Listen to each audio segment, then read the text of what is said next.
going over different items within the packet, but I think a good overview, the video that I'm going to show, will give you a good overview of how we started and where we are now. This is our 40th year. The video is our 35th anniversary, but it gives that historical perspective and then some comments from people within our community, whether or not it's partners or member physicians or alumni or even previous staff here. Then we'll go over the packet of information and then, can you hear back there? 35 years of excellence. In 3.5 decades, the Michael E. DeBakey High School for Health Professions has become one of the best high schools in the nation. The idea for the school began when Baylor College of Medicine approached the Houston Independent School District with the goal of creating a school committed to the education of highly qualified candidates for careers in medicine and the health professions. And from humble beginnings, the school has blossomed into a nationally recognized institution. The school originally was established to respond to the need to encourage and support students who traditionally have not been a part of the health professions. And that includes minorities, students of low socioeconomic level, and who generally have not been in an environment where they could grow and understand the potential of a health profession career.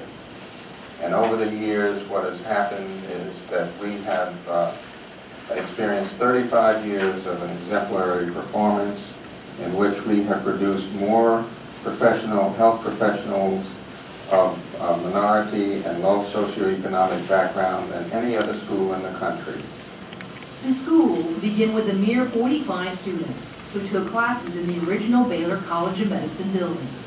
The population grew quickly, which forced students and teachers to relocate to shacks on the outskirts of the Texas Medical Center. Although conditions were less than ideal, they lent themselves to almost a family atmosphere. In 1978, ground was broken on the school's current facility to meet the needs of its growing enrollment. As it grew in size, it also grew in reputation. DeBakey has garnered national recognition as being one of the best high schools in the country. And the school's namesake, a frequent visitor to the campus and advisor to the students, says it's the students' focus on academics that has led to its many accolades. I'm proud of it because it sets a standard for young people. These youngsters are all dedicated to their classes and to their work.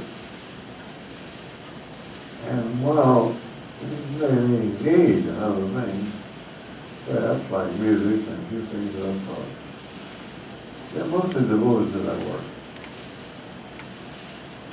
And as a consequence, they have set a standard of education in terms of grading that education at a very high level. The objectives, the whole program of the High School for Health Profession had a firm foundation. And I think one of the most important parts of this school was the objectives which we had set and the support that we got. The real secret to DeBakey's success lies in its unique partnership with the Texas Medical Center. From the school's inception, students had the opportunity to work with professionals at Baylor and other medical center facilities. What we had tried to accomplish was to give not only a chance for the students to learn and to grow, but to acculturate and develop their skills in and around Texas Medical Center institutions. One of the most important things for young people who aspire to careers in research, in patient care, and education is to be around others, adults and others, who are doing that kind of work, and to be inspired by them, mentored by them, and helped by them to grow. That's exactly what happened. We could not deliver the curriculum that we deliver without all of our partners in the Texas Medical Center. Of course, Baylor is a key partner because they were part of the initial organization of the school. Of course, you know, Dr. DeBakey was very instrumental in that, so he is Baylor, so more or less. So Baylor is our primary partner. But without the institutions who will allow our students to do the things that they do and have hands-on and shadow all of the various professionals out there, our program would not be as rich and fulfilling as it is, and our students certainly would not be as knowledgeable. I think for me personally, it all started at the high school. I think for every graduate of the high school, it's important to realize the opportunities that are presented to you. It's amazing that you have an institution. You have a public school that's affiliated with a medical school that's among the best in the country, within the top 10 in our nation. That you have access to this type of environment. You have access to the world's best specialists to mentor you. You have access to a preeminent scholar and surgeon in Dr. DeBakey who takes interest in the school, who we would see regularly, not take that for granted. I think it's important to realize the opportunities and the doors that opens for you. The high school to me represents an opportunity for someone from any background, no matter what your creed, no matter what your color, no matter what your socioeconomic status is. You have an opportunity to transcend where you are to where you want to be. The partnership between Baylor College of Medicine and the DeBakey High School has been truly remarkable. And I think that it has benefited the city, the school district, countless numbers of children. And importantly, it's very much benefited Baylor College of Medicine because it gives our institution a sense of purpose, a linkage to the community that we couldn't have, and the joy of seeing so many bright young people come through and have opportunities that they might not have had otherwise. Throughout the nation, there is a great disparity of minorities entering careers in the health professions. While the administration and staff always seek out the best students throughout the district to fill its classrooms, they are mindful of the school's charge to get more minorities interested in medicine and health occupations. The first solution to remedying this would be to try to have some parity between the percentages of the students and the people of color in the country and in the medical profession. So essentially 30% of the country is Hispanic and black, but only 6% of the physicians are Hispanic or black. That's a great disparity. So we need to get more students from those groups to become physicians and biosciences, scientists, and other aspects of the biosciences. A long time ago, I learned that when you need to think big. Start small, but start now. DeBakey might represent that starting point on your career pathway to the health professions and a productive life. So we are anxious to encourage the school to continue its quality work. We need high quality education for our youngsters. And this sets a standard for them. DeBakey really stands out. As a public school in an urban area that is performing at the highest level, second to really not any private school in the city, second to not any charter school in the city. It is a public school serving predominantly minority children, urban children, preparing them for higher education and for great careers. It speaks highly of the school district. It speaks highly of the fact that public education, when done correctly, can provide an education that's second to none. I think definitely as a high school student, your curriculum and your work ethic is much more intense than DeBakey than it is anywhere in the high school. I think as a 14 or 15-year-old, it seems like a drag. It seems like, what is the payoff? I'm putting in all this work and I'm missing out on the football games, I'm missing out on the extracurricular activities. But if you think about it, you have the opportunity to experience all that at high school. You may have to go a little bit extra, a little bit further to get there, but you have an opportunity to have the full high school experience. And I think in hindsight, I really did. but even more so, the mindset that it gives you, the attitude it gives you, the commitment to excellence and the commitment to achievement that the high school gives you is necessary for the rest of the future. I found the transition from high school to college easy because I was used to studying. I was used to putting in my hours. I was used to doing what it took to succeed in my classes. And I think if you think about it from that perspective, then it provides you with an opportunity and experience that will parallel. So it's hard to think of it as a 15, 16-year-old and maybe all you want to think about is when they drive on the weekend. But in the larger sense, in terms of where you're going, it's all great. Although Dr. DeBakey has been honored in many ways during his lifetime, the renowned heart surgeon says having this school named for him is particularly meaningful. For me, it's very special. And I regard it as a treasure because this is concerned with young people. And this is concerned with what happens to them to prepare them for life.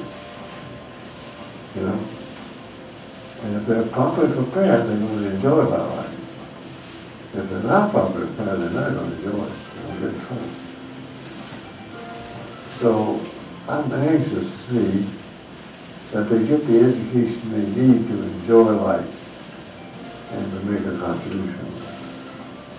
While the mission of DeBakey is to encourage students to enter careers in the health professions, all students upon graduation take with them the solid foundation to enter virtually any field they choose. Well, one of the most interesting things about our students is many of them make the choice after their involvement to go into other fields. We have many students who've gone into the law. Many have gone into business. But what they take away is an acculturation for the needs of society.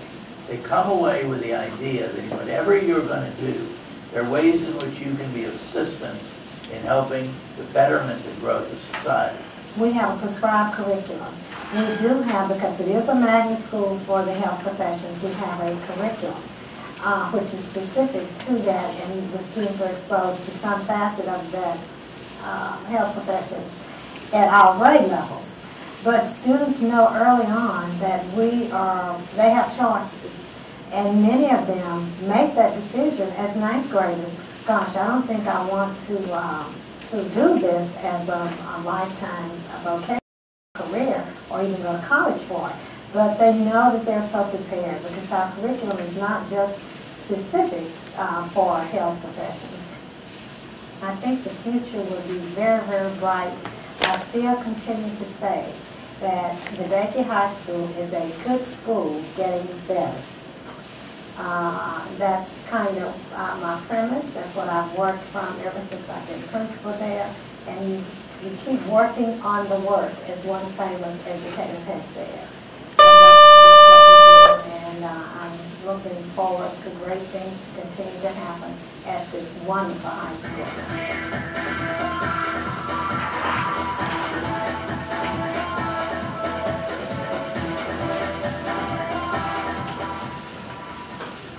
I wish to commend the students and the faculty for sticking to the efforts that were laid down, the objectives, the whole aura of medicine. They obviously have the same feeling that teachers and parents had way back there 35 years ago. So congratulations. And for all the students, my best. And hopefully they will all become doctors, but we need everyone. Those of us at Baylor and within the entire Texas Medical Center offer our heartfelt and sincere congratulations to DeBakey on its 35th year anniversary. The school has brought so much pride to the entire community, and most recently being identified as on the gold list, the top 100 high schools in the United States out of some 22,000 high schools across the nation. It is indeed an honor and an additional achievement to all those that you've already garnered. I simply want to say congratulations on behalf of the Board of Trustees, the superintendent, really everyone here at HIC. Congratulations, Dr. Beeson, to the DeBakey community, our partners with the Baylor College of Medicine and people of medicine. It's been a wonderful partnership, and congratulations for a great 35, and looking forward to the next 35. As president and CEO at Baylor College of Medicine, it's my distinct pleasure to congratulate all the people who have been associated with the fantastic success of the DeBakey High School for the health professions. That includes all the teachers, all the parents, all the students, all the people who work at the facility, and everybody in the community that has supported this effort.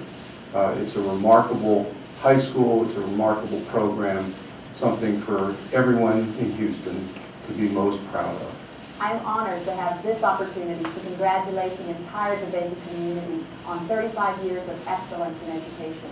So many successful healthcare providers and practitioners got their start here at DeBakey, and their achievements are a testament to the wonderful educational foundation they received here. I would like to thank Dr. Michael DeBakey and Baylor College of Medicine, as well as the other institutions in the Texas Medical Center, for their support and assistance in providing this opportunity to the students at HISD. We look forward to many more years of continued success. Congratulations. On behalf of the Community Advisory Committee for the DeBakey High School for Health Professions, I'd like to extend my wholehearted congratulations to this exemplary school, who clearly is setting the tone and the direction that can make a difference in this country. As a proud alumnus of the DeBakey High School for Health Professions, as a champion who really believes that everything that I've been able to participate in many ways stems back through my experience at the high school, I'm extremely humbled to be a part of this legacy. I'm thankful to be a part of this legacy, and more so I look forward to that day when I can give back to this legacy.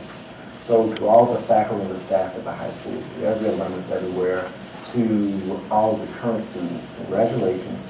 We look forward to another 35 years filled with unprecedented excellence and soaring to a whole new level.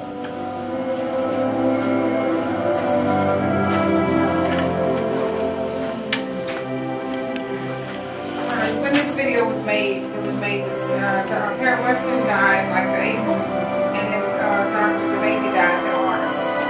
So yeah. These are our last memories of it.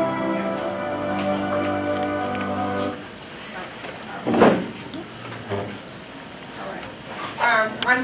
We're going to have a couple other persons come in here, but I said earlier, we are celebrating our 40th anniversary. This is only the second. They were in Baylor College of Medicine, then they were in Shacks, and then this is the third accommodation facility. And now we're in the process of, if the bond passes, we will be moving into the Texas Medical Center. Now, Dr. Bernardi, one of the CEO, this is what he proposed that the building would be looking like. And when you're in the Texas Medical Center, there are specs. The building has to be so many stories high, so I don't know if this would probably be unique in that, they have a school 8 or 9 stories now. No green space, so we had to quite figure that out. So that's going to be the next challenge, that if this is the bond passes, and we're going to be also designing a facility. I know that in South Texas they have the new facility in your area. The building is kind of like, they have the land area, and they have a lot of space. Even here we don't have a lot of space. This location is Texas Medical Center, the land area. The school, the building is HISD, and that's how it was when it was built years ago. That's the arrangement. A partnership was developed then between Baylor College of Medicine and HISD. The other institutions were added on, but they do allow us through agreements, affiliation agreements, allow our kids to go in and shadow doctors, work in the training, participate in the clinics, observe. So we go to private offices in the doctor's offices in the medical center, and they allow our students to go there. We go to the universities in the Texas Medical Center. But we found recently with the changes of the liability issues and just the changeover of different personnel, they're a little bit more skeptical about letting our kids go in there because of the time that's needed. Our kids do not, we're a career technology school, but our kids do not do work study. All of it is observation and classroom credit. There's no getting paid for anything. So that's how we're different from most career and technology schools. maybe in the first 20 years, that's what it was. The kids actually went over there and then they did get paid, but we stopped there. One other thing that's unique about our school, we've only had 4 principals. Pierre Weston was probably the first 15 to 18 years, I can't count. And Dr. Deason was probably another 18. We had a principal, Dr. Deason and I left here in 2008 and went to Qatar, the Middle East, and started DeBakey High School there. So we left, another principal came in, but she retired after 3 years. So then I came back, and I've been here. This is my 2nd year back. And so, so we've had, I think that's one thing is consistency. We haven't had that much turnover with staff or the administration. I think that really helps when you're preparing or trying to maintain a structure, develop a structure, the curriculum, and maintain it. I think it's important. You have a good crew in there, and don't push them out. You know. And I know some of the other schools that have difficulties with coordination, you just change the leadership so often they don't have enough time to get something going. If you want to look at the packet of information that we have, one of the things that I want to point out right away is that our school, our curriculum requirements are more than what the state and what the district require. All of our students have to complete 5 years of math, 5 years of science, 3 years of the language, along with the 4 years of health science. All of our students graduate with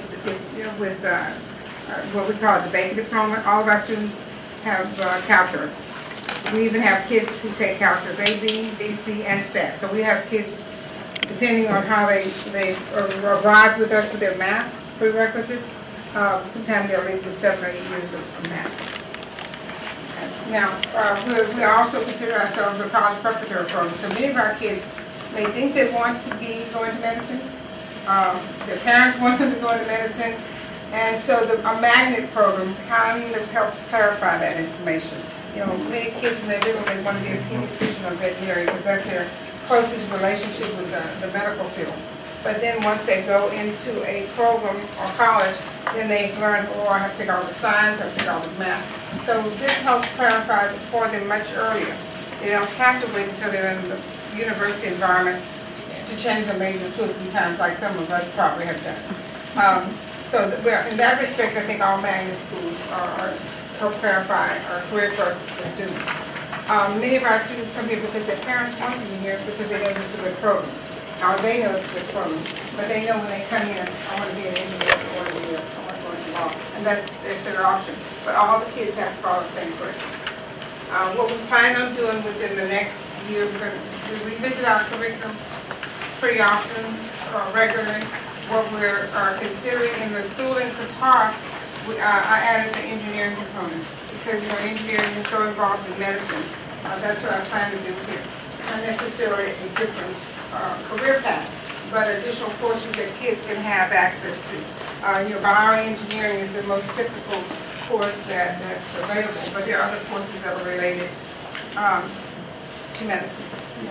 For the oil and gas, a lot of the engineering courses are relative, and the things that happen in oil and gas are relative to, say, heart surgery. We want to expose them to more engineering in the future.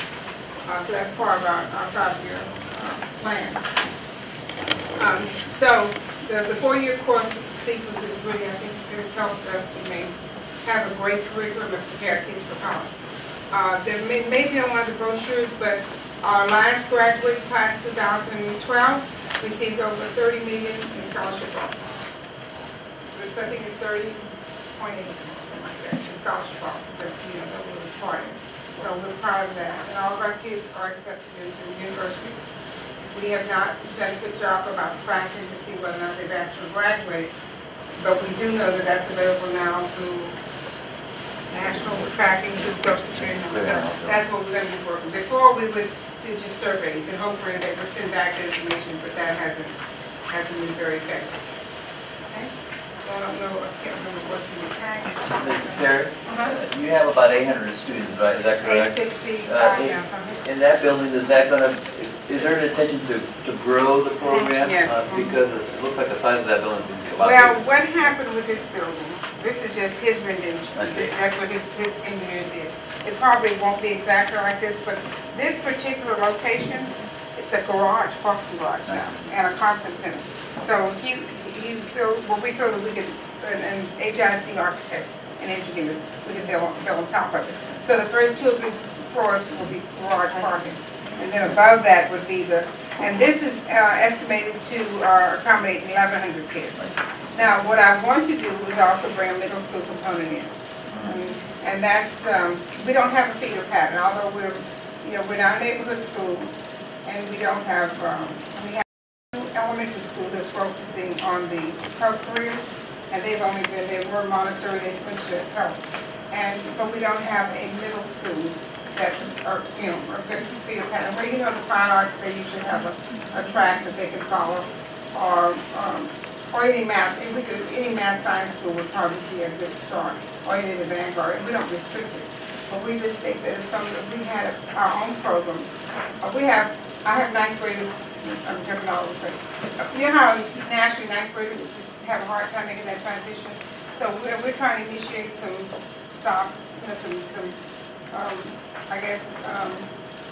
intervention. I don't want to use that word.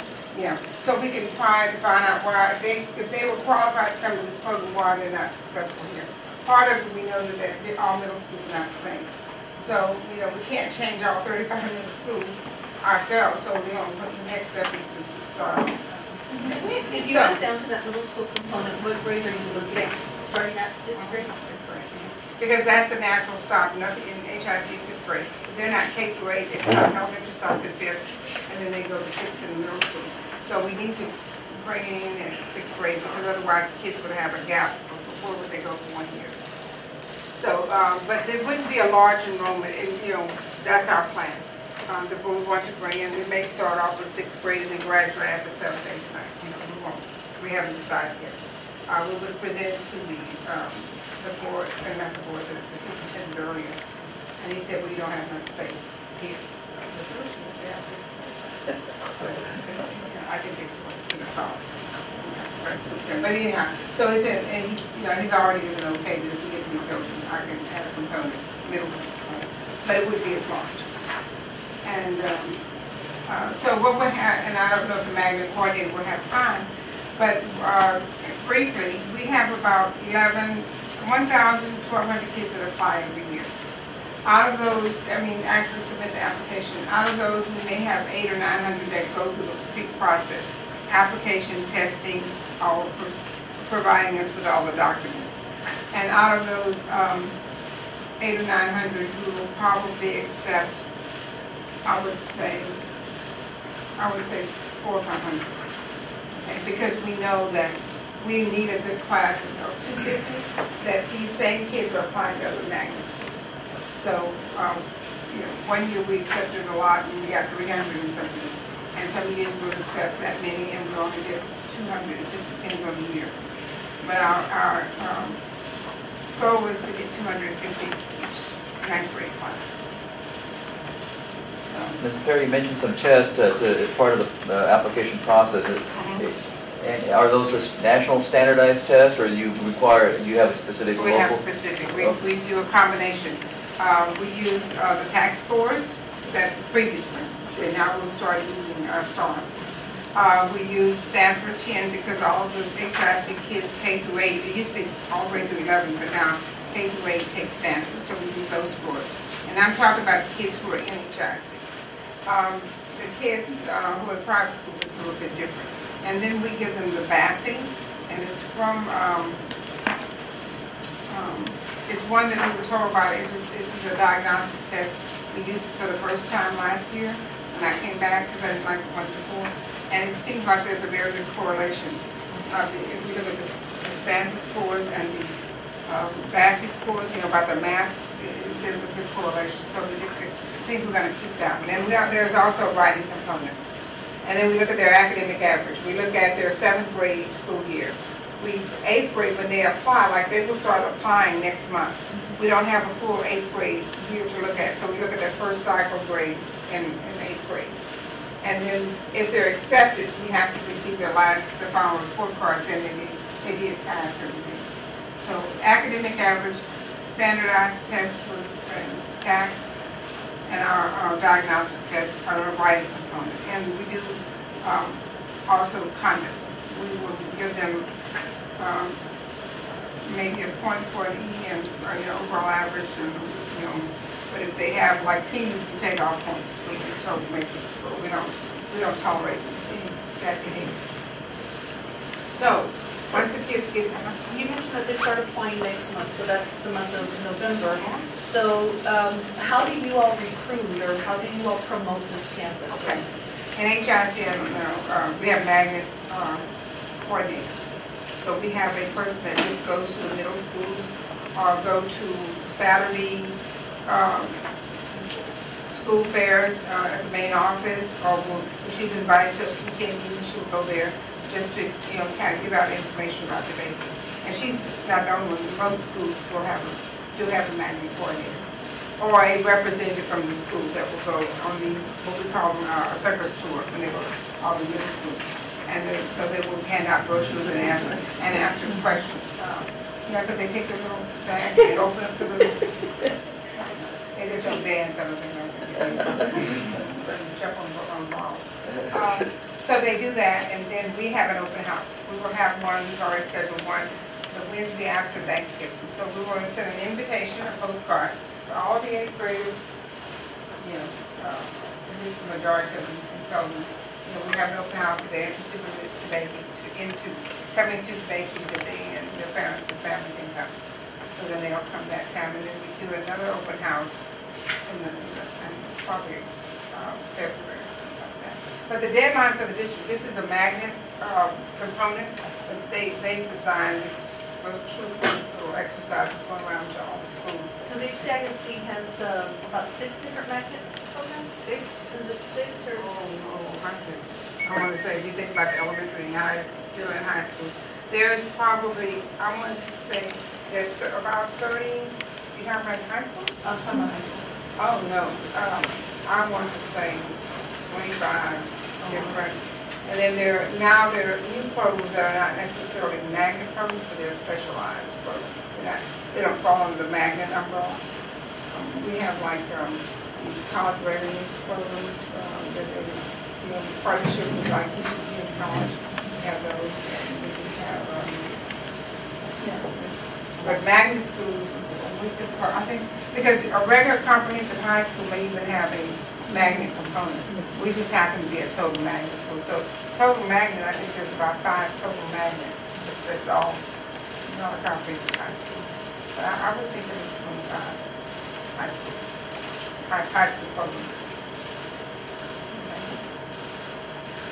Can you tell us a little bit about your selection process? Once the kids apply, you don't have a lottery, so you go through every application. We use the grade, the scoring that they receive. We give them points for different areas, whether it's academic or testing. Give them points, and then there's a matrix, feature matrix. So this last year we accepted everyone that scored 74%. And then what we did, we see that there's potential for them not to do well. A kid can go to a certain middle school and make A's and B's, but when you look at their test scores, and they're scoring 6th grade level, and we even had kids to test with us who were scoring 3rd grade level on reading, and we thought, but they're making good grades because they're passing in the middle school. To me, that does not compete. But it could have been a fluke. They just could have done well on the test. But a kid can be an average student, be an average test taker, and still get in. So that's how we determine. We only have about 40% of our kids in GT. And because of at one time, the kids have been maybe, we do rotations in the 11th and 12th grade. They would be gone maybe 4 or 5 weeks now because of restrictions and other schools trying to use the Texas Medical Center and the medical students and the nursing students. They've kind of lessened our days. So the kids may go out maybe 12 days versus 24 or 30. You have 12 days out of the semester? The rotation. So in 11th grade, so we have actually physicians here on campus. We have 2 dentists, we have 2 chiropractors, we have people, medical technologists, we have nurses who actually teach here on campus. They're full-time employees. So the dentists, they will actually teach the dental components here, but they will take them to a dental school for them to have like more of a field trip. But our nursing teaches the patient care. She will teach them basic skills here, but then they will actually go into the hospital and observe in a ward area, what's called ward or floor, and assist the, either observe and do minimal assisting and, on site. So they do have the opportunity for one-on-one? Yes, but it's much more limited now than, say, 10 years ago. They're not as easy to touch patients. They don't want to touch patients as much as they were allowed to. Back then, they would take temperature, they would take blood pressure. I'm not saying they can't assist, but a nurse has to be there or someone who's hard enough to hospital. The physicians you have on staff, are those HISD employees or? They're HISD employees. Yeah, but they've gone through the certification program. They have their medical credentials, and then they've gone through teacher certification program. We also have researchers here. We have people who formerly worked at Baylor College of Medicine or University of Texas, and they what we call crossed over to the other side. So they enjoy it. When they were in the research, doing research, it's like they had enough of that, so they were ready to make a change in their career. So we're happy. They're really great teachers, and they have that hands-on experience, and the kids can really. Are they still practicing physicians, or are they simply teach all of them? You mean part-time? I know one dentist does, and I know a chiropractor, 2 chiropractors we have. I don't know. They've never mentioned to me that they do it on the side as possible. Now, do they get paid a salary just like any other teacher? They get a salary based on most career technologies based on the degree and maybe some work experience. Okay. Yeah, right. Is that right? It's usually done. So, but the salary scale is just like a teacher's salary, except for those extra incentives because they have the work experience and the degrees. Are the teachers prepared in any way before they start teaching here? Do they go through like a 6-week, just any time period course? For us, for your teachers here? No, they just go through the regular teacher preparation program. And then when they come here and they don't have the experience of teaching, and even if they do, we provide them a buddy. Just for our procedures and policies here. But not so much that they don't have to go into training to work here in DeBakey. What about with people off-site? Do they have to go through any training at all? Not the background checks, screenings? Now our students have to have it. Students have Yes, they're requiring. That's something new. They're requiring as of last year. Our students have to go through background checks. But the people off campus don't. They don't. No. And our kids have to go through orientation with certain institutions. See, the Texas Medical Center, I want to say 100, but there's maybe at least 50 institutions within the Texas Medical Center. You hear about the major hospitals, but there are many more in their private offices, doctor's office. So no, they don't go through background check. And does the district pay for the background checks, or? What we've done is worked out that with the institutions that are requiring it, we're doing it here. That's it. Through HISD. But before they wanted us to go through theirs, and then that would have been like money. Yeah, sure. For the kids, it's either we pay it or the kids pay it, Right. And now since they're only allowing them to be in certain locations, 8, 10, 12 days, it's not cost effective, and not for us and not for the kids either. So, but I think what's key is that wherever your location, whatever major hospital or that you need an affiliation, you need a partnership. Sure. And you need to have this type of affiliation agreement that,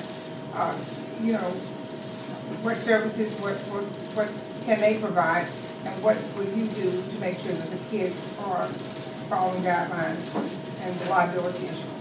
So that's something your legal department would have to talk to whatever hospital or institution that's in your area. But I think it's key for the kids to have those hands-on, even if it's observation. Because I think one of the things that we're going to move to is maybe the kids, some areas have observation towers, observation rooms, and maybe the kids may have to move to that in some cases. And also, we're going to start using webinars. Technology is so great now. Sure. Even for the doctors who are practicing or who are studying, they do a lot of things, just through webinars. They're observing surgery and stuff, and they're not necessarily in the room. So we have to use those resources. So technology, whatever that's going to be a major component. Because even with the high school, you can't keep all that equipment as much as it changes. That's one of the advantages of taking them over into the medical center. You don't have to put fill your classrooms with all of this expensive equipment that changes so often. If you have access to a medical institution, those kids can observe the use of those items and how, because even medical technology, the drawing of blood is so much different now, and the processes, I think that will save lots of money. Of course, you need basic things like beds and, like for nursing tests, certain things you have to have. But some of that expensive equipment is too expensive.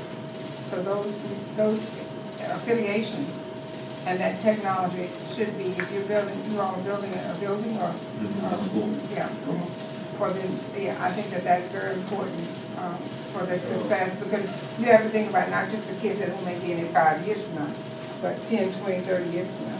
So do you have a dedicated space specifically to give that hands-on experience at your school? Yes, we do have labs. And they're centered around a specific medical profession? Yes. How And many Ms. of those? Widow will take you all around in a few minutes to give you to just let you view some of the classrooms. And you can see, and maybe some of the health science. I know the senior level kids don't have health science this afternoon. But, the 11th grade, maybe I don't know if there are any general labs going on today. There were earlier. Okay. And the 11th and 12th grade classes, health science classes, are 2 periods. Because that's another thing that's important. If they're going to go into a medical institution, we're on block schedule, which is 80, 90 minutes.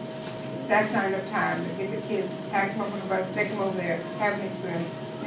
That 80 or 90 minutes is not enough time. So with those class levels, even if they're doing labs here on campus, they need a 2-period block. So that's important. Are y'all on an AB schedule? Yes. So the whole morning or the whole afternoon is basically? Yes. And what labs do you have presently? Do you have, it sounds like you have a nursing piece, is that? Yeah, that's one. We have a dental dental lab, we have medical technology lab, nursing, patient care. Ms. Jackson. Yeah, that's medical technology. And then patient care, the thing about the labs is the work. And the dental lab, yeah. And some of the teachers are in classrooms. Say our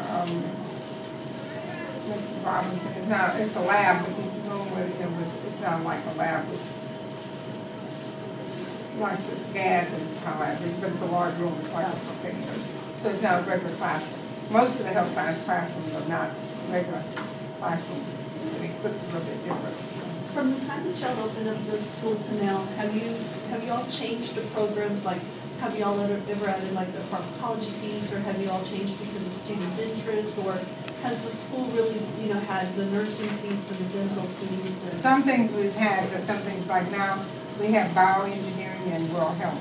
That's relatively new, where we didn't have it before. Like 5 years ago, we didn't have it. And that's where, like I said, we're getting ready to re-evaluate our curriculum, because we need to bring in more engineering and component to it.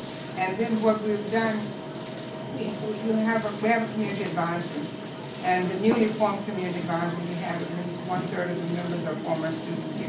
So that's the task that I'm going to give them. They have, that they're going to help us evaluate based on their experiences here and their experiences now in the medical field. What areas of medicine do they think that we need to focus on in the future? So that's part of our 5-year plan. And then I noticed on your grade point scale, so you go up to a 5.0 scale? Yeah, for the AP classes. The 4 is an 8. What happened? The kids get extra points for the AP. For the AP and the AP. So we have kids with 4 point something average, but never 5. I've never done that. Okay. The kids are moving, so we're moving about 5. Real quickly, do you have any dual enrollment classes with the community college or University of Houston, or is it just strictly AP and AP classes that you offer? Strictly AP and pre-AP and AP. We do have kids who have taken, who've exceeded all the courses. We have kids taking college courses, but they're actually, getting credit. It's not dual enrollment.